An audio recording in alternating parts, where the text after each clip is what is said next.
కనకదుర్గమ్మ పులిహోర ఒక భక్తుడి కోసం వినింది అని మీకు తెలుసా?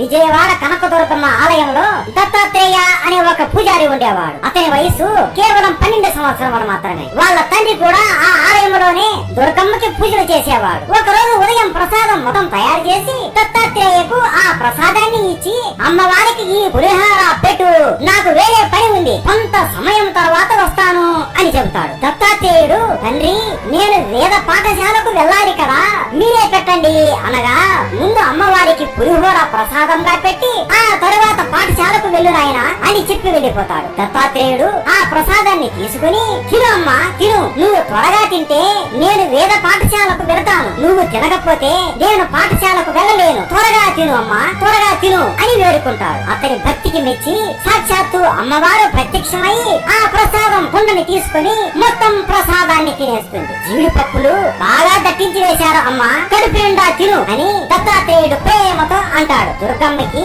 వెక్కిళ్ళు వస్తూ ఉంటే నీరు ఇస్తూ ఎవరో నిన్ను తలుచుకుంటూ ఉంటారు అని అంటాడు. అలా ప్రేమతో దుర్గమ్మ మొత్తం ప్రసాదం తినేస్తుంది. ఆ కుండతోనే దత్తాత్రేయుడు దిష్టి మొత్తం తీస్తాడు. అమ్మ ఆశీర్వాదం ఇచ్చి మళ్ళీ విగ్రహం రూపంలోకి మారిపోతుంది. అప్పుడే అతని తండ్రి అక్కడికి వస్తాడు. దత్తాత్రేయ ఆ ప్రసాదం తీసుకుని రా నాయనా, భక్తులకి పెట్టాలి అని అంటాడు. దత్తాత్రేయుడు నవ్వుతూ, అమ్మ ప్రసాదం మొత్తం తినేసిందిగా అని అంటాడు. విగ్రహం ప్రసాదం తినడం ఏంట్రా సుంట, నువ్వే ప్రసాదం మొత్తం తినేసి ఆ విగ్రహం మీద నిందలు వేస్తావా అని దత్తాత్రేయుడును కొట్టి కింద పడవేస్తాడు. దత్తాత్రేయుడు ఏడుస్తూ, ఏంటి అమ్మా ప్రసాదం మొత్తం తినేసి ఇప్పుడు నవ్వుతూ చూస్తున్నావు, ప్రసాదం మొత్తం నువ్వే తిన్నావు అని చెప్పు. తండ్రి గారు నేనే తినేశా అంటున్నాడు, నువ్వే తినేశాను అని చెప్పు అమ్మా, తిన్నానని చెప్పు తల్లి అని ఏడుస్తూ అంటాడు. నువ్వు కాని ఇప్పుడు మాట్లాడకపోతే వేదం మానేసి ఈ జంధ్యం తీసేస్తాను అని అనగా, దుర్గమ్మ కళ్ళు తెరిచి అక్కడికి ప్రత్యక్షమై, దత్తాత్రేయ